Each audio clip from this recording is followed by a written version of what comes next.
This is an important time for everyone involved in education, and in particular for those of us charged with providing leadership in taking forward Curriculum for Excellence. Of course, this leadership role is very much one that the Scottish Government shares with you. This morning provided another milestone on our way to implementing Curriculum for Excellence when I announced in Parliament my proposals for the consultation on national qualifications. I wanted to take this opportunity to share my plans with you. I don't propose to go over the full parliamentary statement. Rather, I will outline my thinking and the main proposals for you. First of all, I should emphasise that we have reflected on the current shape of qualifications and found that in general our existing system works well for many young people. However, we need to look at how our qualification system can best meet the needs of Scotland in the 21st century.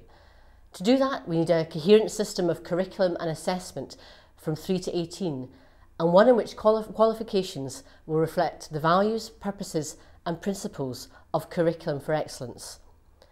My consultation will therefore focus on a number of proposals for the next generation of qualifications for Scotland's young people. As a starting point, I have set a number of broad objectives to underpin the consultation. As you know, we intend to allow young people the opportunity to experience a broad general curriculum to the end of S3, reflecting the traditional strengths of the Scottish education system. I want to develop an assessment system that supports the curriculum rather than driving it and ensures that a young person's transition into qualifications is smooth. We must look to promote a fuller recognition of each young person's achievements, including those beyond qualifications. I also want to ensure a better balance in learning and teaching between equipping our young people with the skills for passing exams and equipping them with skills for learning, skills for life, and skills for work.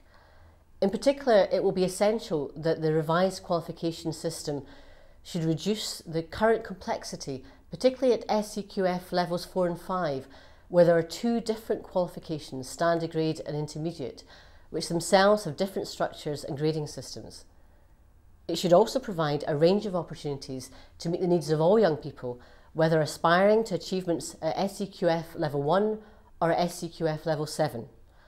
I want to reduce the overall burden of assessment on young people. I think we also need to explore opportunities to increase flexibility in the time taken to achieve qualifications.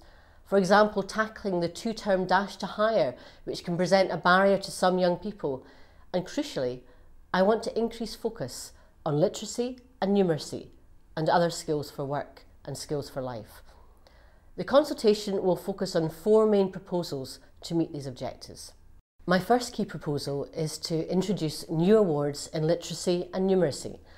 The Curriculum for Excellence programme offers the opportunity to ensure that there is a sustained focus on developing literacy and numeracy skills. This will help us achieve our wider vision of improved attainment, attendance, and generally improved outcomes for all young people. To help strengthen this focus, I propose developing 2 new separate awards to accredit young people's literacy and numeracy skills: the Scottish Certificate for Literacy and the Scottish Certificate for Numeracy.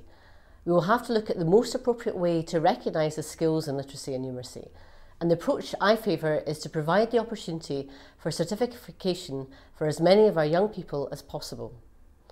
For that reason, I propose that the awards be made available at SCQF levels 3 to 5. This leads me on to my second proposal. This relates to standard grade and intermediate qualifications. As you know, these are good qualifications.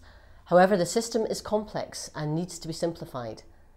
The time is also right to consider whether these qualifications in their current form best suit the needs of tomorrow's young people, employers and other users of qualifications.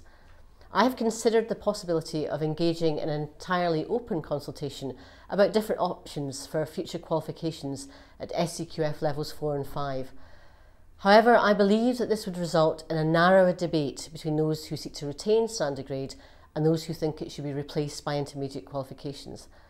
My view is that there is relatively little to be gained by engaging in a consultation process on that basis.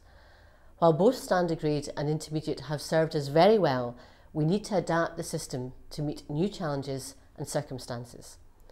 I want to propose a definite way forward while still being open to ideas about structures. and implementation. Therefore, my proposed way forward is to introduce a new qualification to be offered at SCQF levels 4 and 5, which will replace standard grade general and credit and intermediate 1 and 2, whilst reflecting the best features of the present arrangements. Standard grade foundation level would be removed, with Access 3 providing an appropriate replacement. This leads me on to my third proposal.